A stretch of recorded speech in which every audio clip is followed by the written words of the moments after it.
Handicap यहाँ यहाँ यहाँ से होना चाहिए, यहाँ से नहीं। कि बंदे के ना हाइट से जज नहीं कह सकते। एक जो बंदे की सोच छोटी है ना, उससे वो गलत चीज़ है। अब हाइट छोटी है पर सोच तो बड़ी है ना। मेरा 1 जून 2015 में ट्रेन एक्सीडेंट हुआ, जिसकी वजह से मैंने अपने दोनों पैर खो दिया। तो आपने भी देखा होगा अपनी लाइफ में, आप देखा होगा जिसका हाथ नहीं है, पैर नहीं है, स्टेशन पे बस पे कैसे मांगते हैं, या कुछ नहीं भी होता दिक्कत जान के दिखाने के लिए कि मतलब पैसे ऐसे मांगते रहते हैं।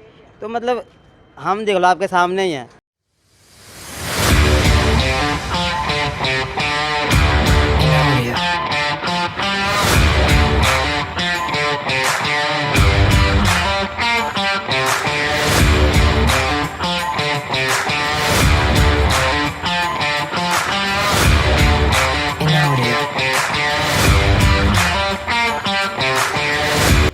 सो गाइस अभी आ रखे हम प्रगति मैदान शेरू क्लासिक एक्सपो में, जो कि हो रहा है यहाँ दिल्ली में।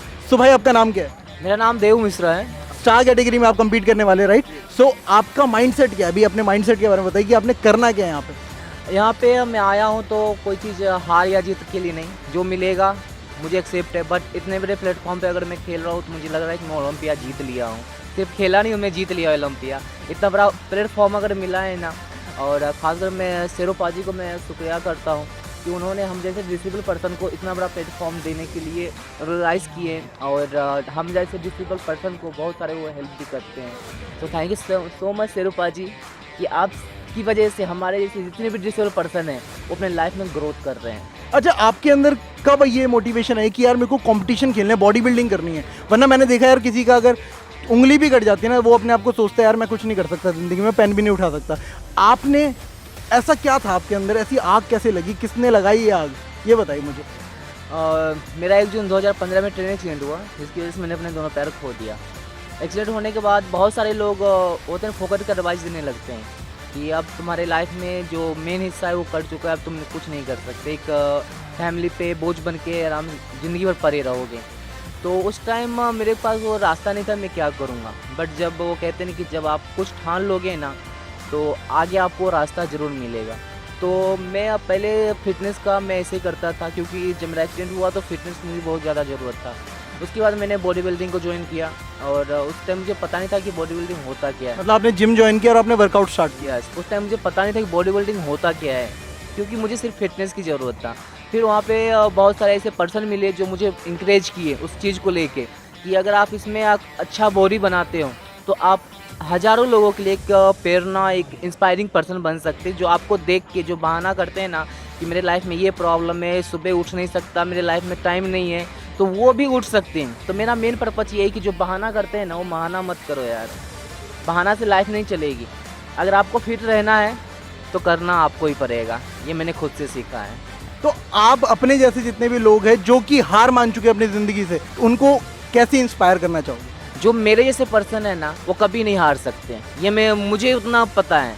जितने भी मेरे जैसे एथलीट्स हैं, जितने भी जो बॉडी बिल्डर नहीं भी करते हैं, वो कभी नहीं हार सकते अपनी लाइफ से, क्योंकि उन्हें लाइफ में बहाना नहीं होता है। बस उनको ये चाहिए कि उनको प्लेटफॉर्म चाहिए। जो न्यू पर्सन है, जो अपनी लाइफ में कुछ करना भी चाहते हैं, बस वो एक ऐसे सोचते हैं ना कि मेरे लाइफ में कोई ऐसा पर्सन आए जो मुझे आगे ले जाए। वो कभी बहाना नहीं करेंगे। बहाना तो नॉर्मल पर्सन करते हैं कि मेरा पेट दर्द कर रहा है, सर दर्द कर रहा है, तो पैर दर्द कर रहा है, वो नॉर्मल पर्सन का बहाना होता है। और ज़्यादा कुछ नहीं होता तो डायरेक्ट बोलते मेरे पास टाइम ही नहीं है इस सब चीज़ के लिए।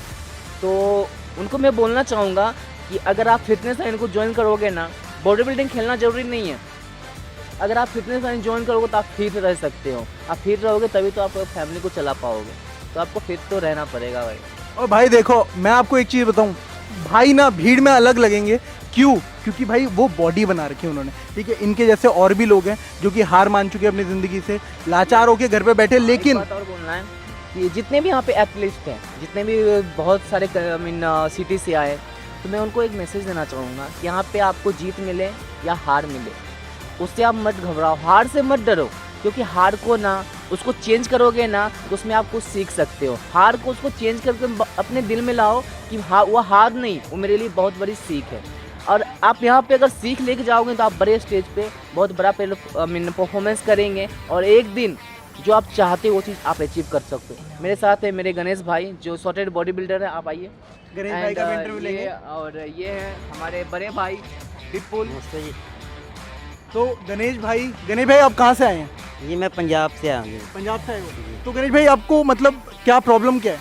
सर आप देख ही रहे हो, बस हाइट ही छोटी, बाकी तो चलो और कोई प्रॉब्लम नहीं, राइट?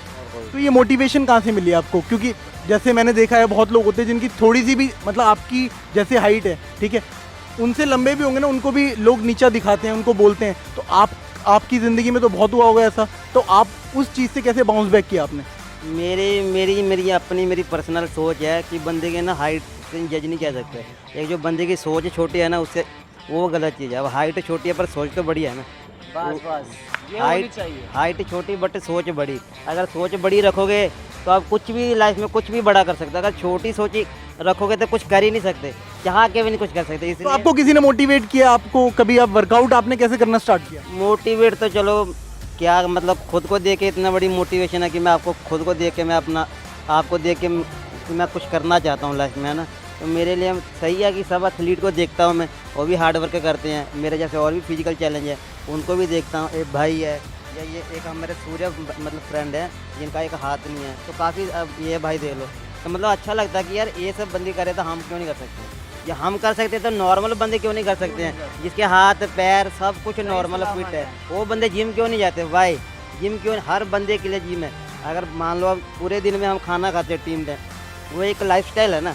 तो इसी तरह मतलब जिम को भी एक लाइफस्टाइल बनाना चाहिए, तभी बंदा फिट रह सकता है। ये बात करिए भाई पते की कि अपने लाइफस्टाइल में ऐड कर दो वर्कआउट को, कि आपने वर्कआउट करना है। जैसे आप खाना खाते हो और चीज़ें करते हो, वैसे आपने लाइफस्टाइल में ऐड करना है। ये नॉर्मल चीज़ है। जैसे कि कुछ चीज़ें हमारी लाइफस्टाइल है कि हमें डेली रूटीन में करनी होती हैं, पर कुछ लोग जिम क्यों जाते हैं? अब फिट होगा, पेट निकलना है, जिम जाएंगे सही हो जाएगा, बस ये है। बस ये नहीं कि मतलब कुछ आगे नहीं करना चाहते हैं, जाते हैं 2-4 दिन जाते हैं फिर रुक जाते हैं। पर नहीं, जिम को भी एक अपना लाइफस्टाइल बनाओ ताकि आप भी फिट रहो, अपनी फैमिली को भी फिट रखो।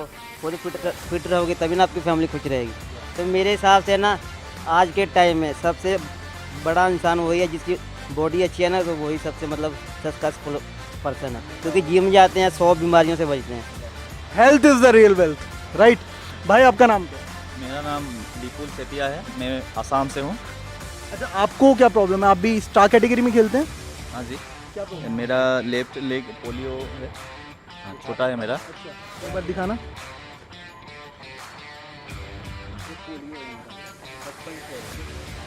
तो बचपन से आपको पोलियो? हाँ हाँ जी। अच्छा, तो आपको क्या, किसने मोटिवेट किया आपको, किसने इंस्पायर किया? आपने किसको देख के आपने वर्कआउट करना स्टार्ट किया?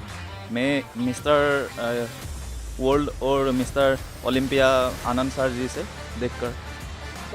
आनंद आर्नोल्ड भैया को देख के इनको मोटिवेशन मिली है और उन्हीं से इंस्पायर हुए हैं, तब इन्होंने स्टार्ट किया, राइट? उनको भी पोलियो है, राइट, है ना? और वो मिस्टर वर्ल्ड खेल के आए हैं, मिस्टर यूनिवर्स भी खेला उन्होंने, मिस्टर ओलंपिया में भी उन्होंने प्रेजेंट किया। अच्छा, तो आपको उनको देख के मोटिवेशन मिली। तो आप अपने जैसे और लोगों को, जो भी लोग हैं जो उभर नहीं पा रहे हैं, जो कि अपने आप को देख के, शीशे में देख के अपने आप को सोचते कि हम कुछ नहीं कर सकते, उनको क्या आप मोटिवेट करना, उनको कैसे इंस्पायर करोगे आप? मैं उनसे नए युवाओं को यही बोलना चाहूँगा कि अगर आप हैंडीकैप हो वो कोई ख़राब बात नहीं है। हैंडीकैप यहाँ से होना चाहिए, यहाँ से नहीं। क्या बात है, क्या बात है भाई, क्या बात है, बहुत बढ़िया। तो हैंडीकैप्ट भाई यहाँ से नहीं, बॉडी से अगर हैंडीकैप्ट हो ना तब भी चलेगा, लेकिन यहाँ से हैंडीकैप्ट हो गए ना तो भाई पूरी ज़िंदगी ख़राब हो जाएगी। यहाँ से हैंडीकैप्ट नहीं होना आपने। बहुत मज़ा आ गया भाई आप लोगों से बात करके भाई। और भाई देखो, मैं आप लोगों का फ़ैन हो गया भाई। तो आपने भी देखा होगा अपनी लाइफ में, आपने अपनी लाइफ में इतना कुछ एक्सपीरियंस देखा होगा। जैसे देखा होगा जिसका हाथ नहीं है, पैर नहीं है, स्टेशन पे, बस पे कैसे मांगते हैं, या कुछ नहीं भी होता दिक्कत जान के दिखाने के लिए कि मतलब पैसे ऐसे मांगते रहते हैं। तो मतलब हम देख लो आपके सामने ही हैं, तो मतलब क्या मैं कुछ आप समझ गया होगा मेरा। You guys are the real motivation, जो कि हम जितने भी लोग हैं उनको चाहिए।